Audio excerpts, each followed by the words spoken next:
નમસ્કાર દર્શક મિત્રો, મિરર ઓફ ધી વર્લ્ડ ન્યૂઝમાં આપ સૌનું હાર્દિક સ્વાગત છે। ગુજરાત જાહેર સેવા આયોગ દ્વારા રવિવારે ગુજરાત પબ્લિક સર્વિસ કમિશન વર્ગ 1 અને વર્ગ 2 ની પરીક્ષા યોજાઈ। ગુજરાત જાહેર સેવા આયોગ દ્વારા રવિવારે ગુજરાત પબ્લિક સર્વિસ કમિશન વર્ગ 1 અને વર્ગ 2 માટેની પરીક્ષા યોજવામાં આવી હતી, જેમાં વડોદરા ખાતે કુલ 18 પરીક્ષા કેન્દ્રો ફાળવવામાં આવ્યા હતા। શહેરના કુલ 18 પરીક્ષા કેન્દ્રોના 189 બ્લોકમાં કુલ 4296 પૈકી 3640 પરીક્ષાર્થીઓએ પરીક્ષા આપી હતી, જ્યારે 656 પરીક્ષાર્થીઓ ગેરહાજર રહ્યા હતા અને રવિવારે યોજવામાં આવેલી ગુજરાત પબ્લિક સર્વિસ કમિશનની વર્ગ 1 અને વર્ગ 2 ની પરીક્ષા શાંત વાતાવરણમાં અને કોઈપણ પ્રકારની ગેરરીતિ વિના થાય તે માટેની તમામ વ્યવસ્થા પ્રશાસન અને સરકાર દ્વારા કરવામાં આવી હતી, જેના માટે તમામ પરીક્ષા કેન્દ્રોને સીસીટીવી કેમેરાથી સજ્જ કરવામાં આવ્યા હતા। પરીક્ષાર્થીઓ દૂરથી પણ આવતા હોય તથા કાળઝાળ ગરમીને ધ્યાનમાં રાખીને સાથે જ પરીક્ષા કેન્દ્રો પર પરીક્ષાર્થીઓ સમયસર પોતાના પરીક્ષા કેન્દ્રો પર પહોંચી શકે તે માટે પરીક્ષાનો સમય 12 થી 3 વાગ્યા સુધીનો હતો, જેમાં સવારે 10:30 કલાકથી જ પરીક્ષાર્થીઓને પ્રવેશ આપવામાં આવ્યો હતો।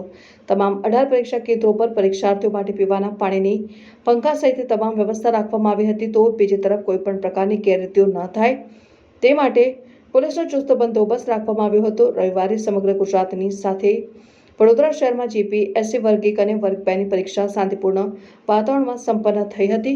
રવિવારે પરીક્ષાર્થીઓના પરીક્ષા કેન્દ્રો પર પ્રવેશ પહેલા જ મામલતદારની અધ્યક્ષતામાં ચુસ્ત પોલીસ બંદોબસ્ત વચ્ચે પેપરો પરીક્ષા કેન્દ્રો પર પહોંચ્યા હતા અને શહેરના માંજલપુર ખાતે આવેલ શ્રેય સ્કૂલ ખાતેના પરીક્ષા કેન્દ્રો ઉપર તથા મકરપુરા ખાતેના 3 સ્કૂલોના પરીક્ષા કેન્દ્રો ઉપર એસીપી એફ ડિવિઝન જીડી પલસાણાએ તમામ સુરક્ષા બંદોબસ્તની સમીક્ષા કરી હતી।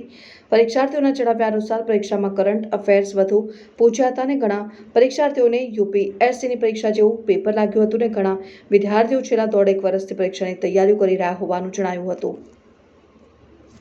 બરાબર છે। વડોદરા શહેરમાં કુલ 18 કેન્દ્રો છે, એ પૈકી અત્યારે એફ ડિવિઝનમાં જે માંજલપુર છે તેમાં એક શ્રેય સ્કૂલમાં છે અને મકરપુરામાં પણ 3 સ્કૂલો છે। તમામ જગ્યાએ જીપીએસસીની પરીક્ષા 12 થી 3 શરૂ થશે। કેટલા વાગે એન્ટ્રી પ્રવેશ આપવામાં આવશે અને કઈ રીતે સુરક્ષા વ્યવસ્થા છે રૂમોની અંદર બહાર? બરાબર છે। સ્કૂલના જે ક્લાસરૂમ છે તેની અંદર શિક્ષણ વિભાગ છે તેમના કર્મચારીઓ હાજર રહેશે અને ક્લાસરૂમની બહાર છે ખાસ કરીને જે લો એન્ડ ઓર્ડર છે એ પોલીસ તંત્ર જોશે। કેટલા કર્મચારીઓ ખડે પગે સેવા આપતા છે?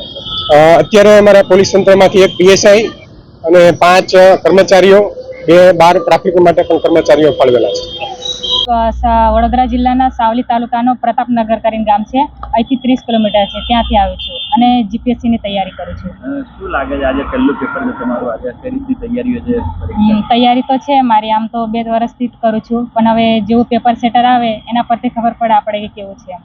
ખાસ કરીને ઓમે ફિટ છે આજે કઈ રીતની સરકાર પાસે અપોઇન્ટ પાસ થયા પછી શું તમારી આશા છે? મારે સરકારને તો કંઈ નહીં, પણ એ તો એમના રીતે કરશે, પેપર નીકાળશે, આપણા પોતાના આત્મવિશ્વાસ હોવો જોઈએ કે અમે તૈયારી કરી છે તેના લેવલથી જે પેપર પૂછાય એને આપીશું આન્સર, અમે જવાબ। જીપીએસની પરીક્ષા પાસ કર્યા પછી શું તમારે હોદ્દો કયો લેવો છે? હોદ્દો તે સર હવે જે સરકાર આપે આપણને કેમ કે બધા નોકરી માટે જ બધા તૈયારી કરતા હોય છે, કઈ બી નોકરી આપે, કોઈ બી હોદ્દા આપણે એક્સેપ્ટ કરી લઈશું।